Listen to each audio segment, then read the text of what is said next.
மரணம் அடையும் போது நம்முடைய சுவாசத்துல சில மாற்றங்கள் ஏற்படுகின்றன. இந்த சுவாச மாற்றங்களை முன்னோர்கள் கணக்கில் கொண்டு தன்னுடைய மரணத்தை அறிவிப்பார்கள். அப்போது என்னன்னா, உள்ள போகக்கூடிய பிராணனுடைய அளவு குறைந்து வெளியில போகக்கூடிய பிராணனுடைய அளவு அதிகமாக போக ஆரம்பிக்கும். அனைவருக்கும் அன்பான வணக்கங்கள். மரணம் அப்படிங்கிறது ஒரு இயல்பான ஒன்று. மரணத்தை குறித்து நம்ம யாருமே அச்சப்பட வேண்டிய அவசியம் இல்லை.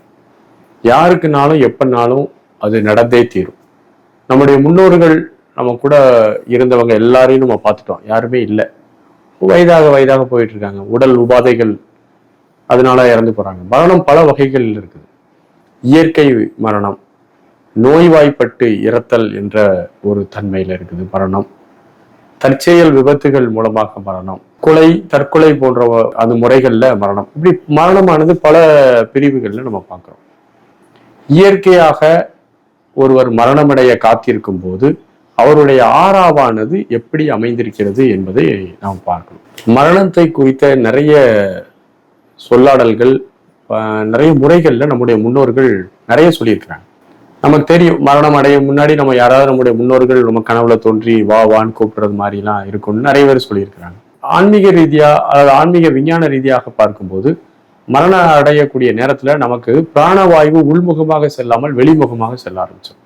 நமக்கு ஒவ்வொரு மூச்சிலையும் பிராணன் உள்ள போது தேவையில்லாத சக்தியை வெளியில எடுத்துட்டு வருதுல.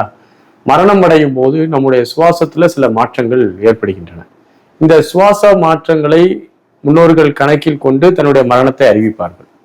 அப்போது என்னன்னா, உள்ள போகக்கூடிய பிராணனுடைய அளவு குறைந்து வெளியில போகக்கூடிய பிராணனுடைய அளவு அதிகமாக போக ஆரம்பிக்கும். அதாவது உள்மூச்சு வெளியே போகுது 8 அங்குலம் போகுதுன்னு சொல்றாங்க, வெளிமூச்சு 12 அங்குலம் போகிறது அப்படிங்கிறது இன்னைக்கு கணக்கு இருக்கு. இப்ப உள்மூச்சு 8 அங்குலம் போகாம வெளிமூச்சு 16 அங்குலம் போகுது, 24 அங்குலம் போகுது, நீளமா வெளிமூச்சு ரொம்ப பெருசா போக ஆரம்பிச்சிருச்சு அப்படின்னா நம்முடைய பிராணன் அதிகமான அளவு வெளியேற தொடங்கி இருக்கிறது. இந்த உடல்ல அது நிக்க முடியாமல் பிராணனை தாங்கிக் கொள்வதற்கு களமாகிய இந்த உடல் நோய்வாய்ப்பட்டோ முதுமை அடைந்தோ ஏதோ ஒரு காரணத்தினால பிராணனை உள்ள வச்சுக்கிட முடியாம வெளியில தள்ள ஆரம்பிக்கும். அப்போ வெளியில பிராணன் விரயம் அதிகமாகதை வச்சு நம்முடைய முன்னோர்கள் தங்களுடைய மரணத்தினுடைய கணக்கை சொல்லுவாங்க. நான் கொஞ்ச நாள் தான் இருப்பேன், நான் இதுக்கு மேலதான் இருக்க மாட்டேன் அப்படிங்கிற செய்தியே சொல்லுவாங்க.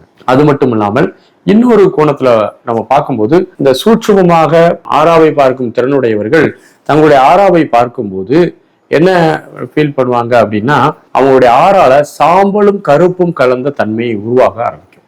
மரணமடைய காத்திருக்கக்கூடிய நபர்களினுடைய ஆறாவின் நிறம் சாம்பல் மற்றும் அந்த ஒரு கரிய நிறத்தில் காட்சி அளிக்க ஆரம்பிக்கும். ஆறாவில் ஒளி அணுக்களினுடைய எண்ணிக்கை பிரைட்னஸ் குறைய ஆரம்பிக்கும். இதை வைத்து தங்களுடைய மரணத்தை சுய உணர்வுடையவர்கள் தன்னுடைய மரணத்தை தானே டிக்ளேர் பண்ண முடியும். ஏன்னா அந்த பிராணன் நமக்கு உடல்ல பற்றாக்குறை ஆகிட்டே வரும்போது, அமாவாசை வருது அப்படின்னா அவங்க அதை கனெக்ட் பண்ணுவாங்க. ஓகே, அமாவாசை அல்லது பௌர்ணமி போன்ற கனத்த நாட்கள் சொல்லக்கூடிய நாட்கள் வரும்போது இந்த பிராணன் அதிகமான அளவு குறைபட்டு இருக்கும் போது பூமியினுடைய ஈர்ப்பு விசை ஸ்ட்ரென்த்தா இருந்தது, நம்முடைய பயோ எனர்ஜியை விட பூமியினுடைய எனர்ஜி ஸ்ட்ரென்த்தா இருந்ததுன்னா ஒரு புரிஞ்சிடும். அப்ப அந்த உடல்ல இருந்து உயிர் பிரியும். பௌர்ணமி என்று அதிகமான ஒரு எனர்ஜி நம்மகிட்ட குறைவாக இருக்குது, பௌர்ணமி எனர்ஜி அதிகமா இருக்குது அப்படின்னா நம்மகிட்ட அந்த எனர்ஜி மேல் நோக்கி போகும். அதனால நம்ம பெரும்பாலான மரணங்கள் அமாவாசையிலிருந்து பௌர்ணமி நோக்கிய நாட்கள்ல இருந்தா ஓரளவு பாசிட்டிவான ஒரு மரணம் என்று நம்ம சொல்லலாம். பொதுவாகவே மரணம்னா மரணம் தான், அதுல பாசிட்டிவ் நெகட்டிவ்ங்கிறது நம்ம வசதிக்கு பிரிச்சுக்கலாம். பட் ஆனா கீழ் நோக்கி உயிர் பிரிகிறதுக்கும் உயிர் மேல் நோக்கி பிரிகிறதுக்குமான வித்தியாசம் இருக்கிறது. இதெல்லாம் முன்னோர்கள் பல இடங்கள் பல கோணங்களில் நம்முடைய முன்னோர்கள் வாழ்வாங்கு வாழ்ந்த அந்த அனுபவத்தின் அடிப்படையில நமக்கு நிறைய செய்திகளை விட்டு சென்றிருக்கிறார்கள். இப்ப நம்ம ஆறாவினுடைய தொடர் நிறைய பார்த்துட்டு வர்ற போது மரணத்தின் போது ஒருவருடைய ஆறா சாம்பல் மற்றும் கரிய நிறத்தில் மாற ஆரம்பிக்கும், பிளாக்கா மாற ஆரம்பிக்கும். அதிகமான அளவு ஒருத்தருடைய ஆறால 100% இருக்குதுன்னா அது ஒரு 70% மேல சாம்பலும் கருப்பும் கலக்க ஆரம்பிச்சிருச்சு அப்படின்னா அவர் மரணத்தை நெருங்கி கொண்டிருக்கிறார் என்பதை நாம் புரிந்து கொள்ள முடியும். ஆகவே மரணத்தின் போது ஒருவருடைய ஆறா மாறுகிறது என்பதையும் நான் இந்த இடத்துல நம்ம கவனத்தில் கொள்ள வேண்டும். வாழ்த்துகள். நன்றி, வணக்கம்.